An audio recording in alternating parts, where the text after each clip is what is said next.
কচুর শাক তো সবাই রান্না করে, কিন্তু এই একটা টিপস না জানলে স্বাদ কখনোই পাবেন না। একবার এইভাবে বানিয়ে দেখুন, ভাত শেষ তরকারি শেষ, প্লেট চেটে পুটে খাবে সবাই। এই কচুর শাক ঘন্ট খেলে বিশ্বাসই হবে না যে এত মজা হতে পারে। যারা খাবে তারা আপনার রেসিপি জানতেই চাইবে, গ্যারান্টি। সাধারণ কচুর শাক অসাধারণ করে রান্নার সম্পূর্ণ A to Z টিপস থাকছে আজকের ভিডিওতে। ভিডিওটি স্কিপ করলে অনেক কিছু মিস করবেন। স্কিপ না করে শেষ পর্যন্ত দেখুন। আশা করি আজকের রেসিপি আপনাদের কাছে খুবই ভালো লাগবে। রেসিপি ভালো লাগলে চ্যানেলটি সাবস্ক্রাইব করে পাশে থাকতে পারেন সব সময়। আর বেশি ভালো লাগলে একটি শেয়ার করে সবাইকে দেখার সুযোগ করে দিতে পারেন। আপনাদের সবাইকে অসংখ্য ধন্যবাদ। একটা ভুল করলেই কচুর শাক খেতে কখনোই পারবেন না, তাই ভুলটা যেন না হয় সেজন্যই আজকের রেসিপি শেষ পর্যন্ত দেখার অনুরোধ রইল। হ্যালো এভরিওয়ান, আসসালামু আলাইকুম, welcome back to my channel.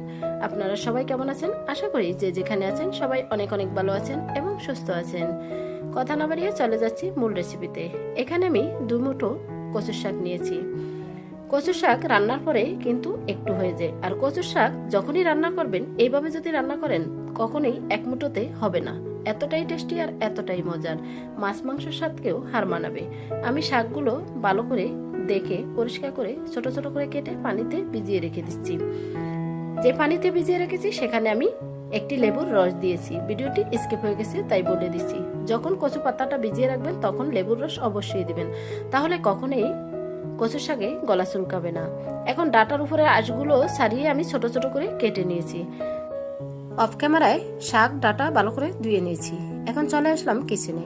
Pan বসিয়ে দিয়ে দিচ্ছি পরিমাণ মতো তেল।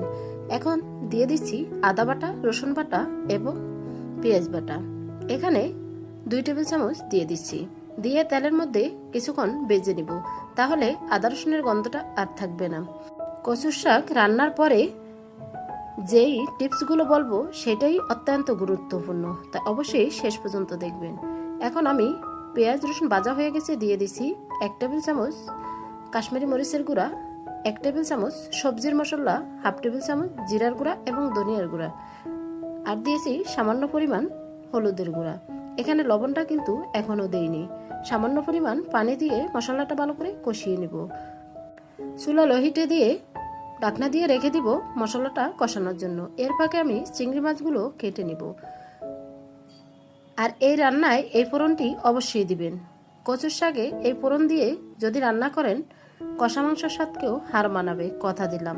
যে একবার খাবে সে বারবারই আপনার রেসিপি জানতে চাইবে, তাই শেষ পর্যন্ত